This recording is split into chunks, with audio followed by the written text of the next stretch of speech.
Heredar una propiedad en Puerto Rico, es una mezcla de sentimientos, ¿verdad? Por un lado, es un regalo, un legado de la familia. Pero por otro, de repente uno se ve metido en un laberinto de trámites legales y administrativos que puede ser abrumador. Bueno, pues si alguien está pasando por esto, este análisis es para eso, para poner un poco de luz y trazar un plan de acción. Y es que es totalmente normal sentirse así, un poco abrumado. Es una bendición, claro que sí, pero llega con una responsabilidad enorme. Y muchas veces llega cuando el duelo todavía está muy fresco. Es tener que manejar un patrimonio justo cuando las emociones están a flor de piel.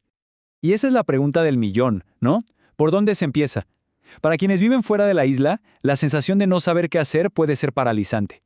¿Se llama a un abogado? ¿Se va a una oficina de gobierno? ¿Cuál es el primerísimo paso que hay que dar? Bueno, para transformar toda esa confusión en un camino claro, aquí tenemos la hoja de ruta.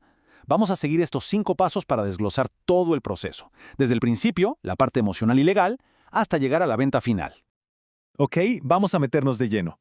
La primera parte es entender cuáles son esos obstáculos comunes que hacen que este regalo se sienta, a veces, como un verdadero desafío. Estas son las dudas que surgen casi al instante. A la pregunta de ¿se puede vender ya? La respuesta corta es casi siempre no, todavía no. Y sí, hay que pensar en los impuestos.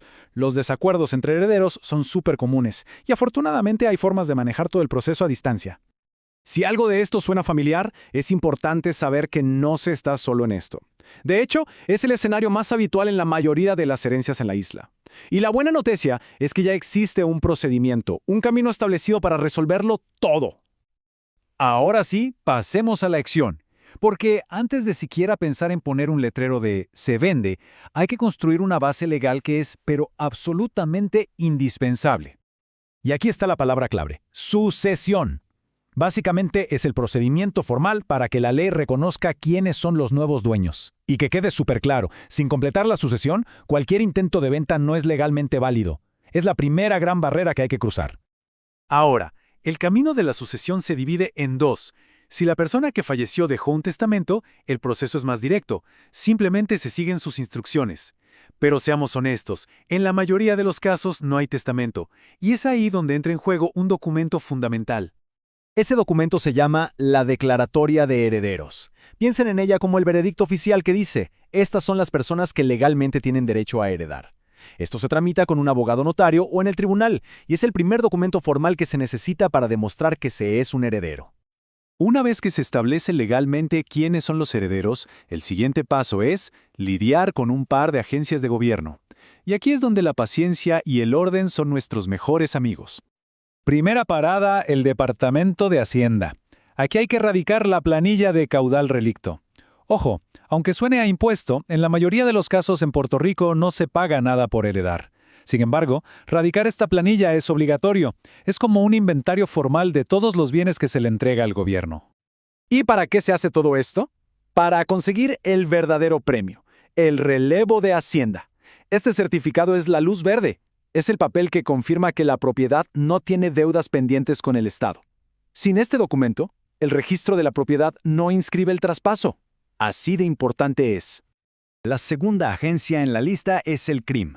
Esta es la entidad municipal que cobra los impuestos sobre la propiedad, lo que todos conocemos como las contribuciones. Cada propiedad tiene una cuenta con ellos.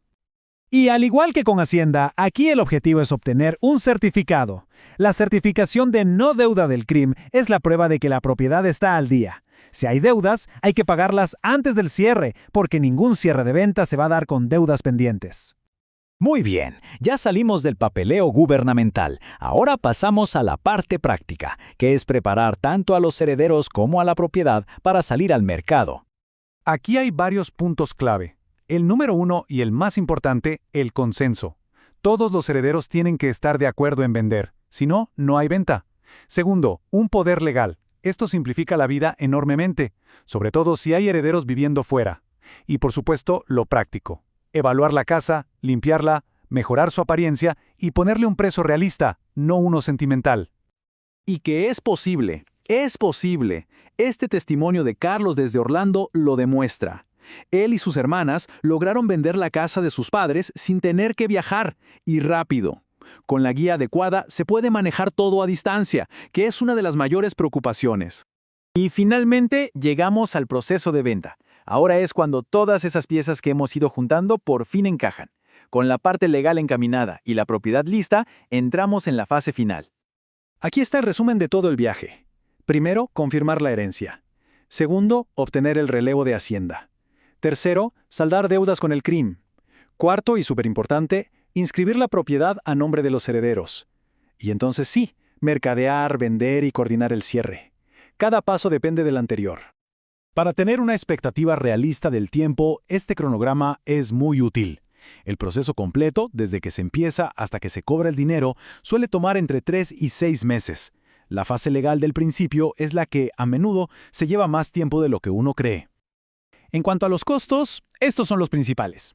El más significativo suele ser el impuesto sobre la ganancia de capital, que en Puerto Rico es de un 15% en ventas a largo plazo. A eso hay que sumarle los cargos del CRIM, los gastos de notaría, del registro y, claro, los honorarios legales por el proceso de sucesión. Y si queda alguna duda de por qué es vital seguir este orden, aquí está la razón.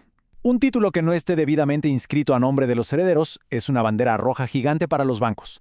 El banco del comprador no va a aprobar un préstamo así, y eso significa retrasos, frustración y al final la posible caída de la venta.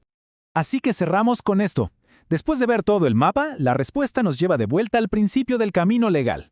Ya sea el testamento o la declaratoria de herederos, ese es el documento que abre todas las demás puertas.